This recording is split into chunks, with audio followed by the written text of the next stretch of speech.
Bonjour et bienvenue aux ateliers de tulle des Escomptes-Lecomte. Dans cette vidéo, je vais vous montrer comment faire une fleur de poinsettia comme celle-ci à l'aide de tulle. Pour pouvoir la faire, nous avons besoin d'un rouleau de tulle de 10 pouces rouge pour bien représenter les pétales, un rouleau de tulle vert de 10 pouces toujours, de cure-pipe et de petites fleurs sur pic pour faire le centre de notre fleur.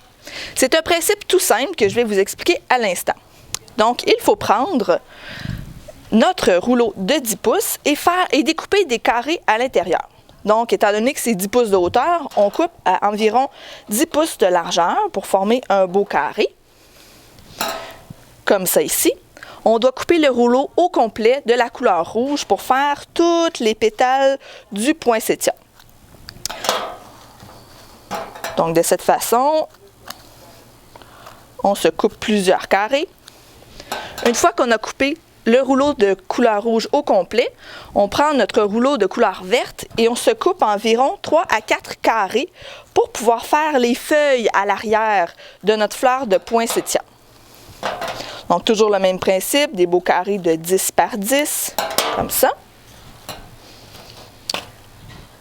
Et voilà. Donc, pour vous donner une idée de comment on doit plier les carrés de tulle, on prend notre carré, les deux pointes opposées, on les tire, on les ramène et on attrape le centre de nos carrés. Et on relâche. Vous voyez comme ça ici, vous voyez déjà la forme de 2 pétales qui s'est en train de se proposer. Donc, on fait la même chose, toujours en gardant notre centre dans notre main. On prend encore les 2 coins opposés de notre carré, on tire, on les ramène, comme ça ici, et on attrape le centre. On relâche les pointes, de manière comme ça ici, à faire les pétales. On continue ainsi pour former environ 3 paquets de petits carrés pliés, comme c'est de cette façon-là. Dans un paquet, il va y avoir environ 9 carrés pliés pour vous donner une idée, donc 3 paquets de 9 carrés. On va les attacher ensemble à l'aide d'un cure-pipe, comme ça ici. Dans l'un des paquets, vous avez seulement à faire le même principe avec la couleur verte, tirer les coins, on les ramène ensemble, on attrape le centre et on les met à l'endos de notre paquet, toujours attachés, pour pouvoir faire l'effet de feuille à l'arrière. Ça vous donne environ quelque chose comme ça ici, 3 paquets distincts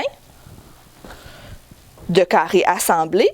On va prendre notre petite fleur sur pic comme ça ici, qu'on va piquer à travers au centre là, de nos paquets qui est constitué seulement de couleur rouge pour former vraiment le centre de notre fleur, comme ça ici. Et maintenant, il suffit seulement de superposer nos paquets les uns sur les autres en les décalant un tantinet pour permettre vraiment l'effet d'éventail de toutes les pétales. Donc, bien évidemment, le paquet avec les feuilles vertes dans le bas. On rajoute un paquet de feuilles rouges comme ça ici par-dessus, toujours en le décalant un peu. Et on rajoute le dernier paquet, cette fois-ci avec la décoration au centre de la fleur, toujours en le décalant un petit peu pour permettre l'éventail. On attache le tout avec un cure-pipe bien solide pour permettre de l'exposer à l'intérieur ou à l'extérieur. Donc, attachez-le solidement si vous voulez le mettre à l'extérieur. Et voilà comme c'est ici le résultat de notre poinsettia. Cette fleur-ci a été effectuée avec du tulle de 10 pouces. Le tulle de 21 pouces aussi peut être utilisé pour faire le poinsettia. Donc, vous voyez ici que la fleur n'en est que plus grande. Pour les décorations extérieures, c'est souvent idéal, étant donné que l'effet est beaucoup plus voyant, comme ça ici. Et il ne faut pas oublier que l'imagination peut se laisser aller et changer la couleur pour y aller selon notre décoration à nous. Aux Escomptes-Lecomte, nous avons un très vaste choix de couleurs de tulle pour aller selon votre décoration et vos idées. Vous pouvez toujours même le faire dans le 10 pouces, comme ça ici. Donc, et voilà, c'était notre atelier sur les fleurs de poinsettia. Merci et à la prochaine!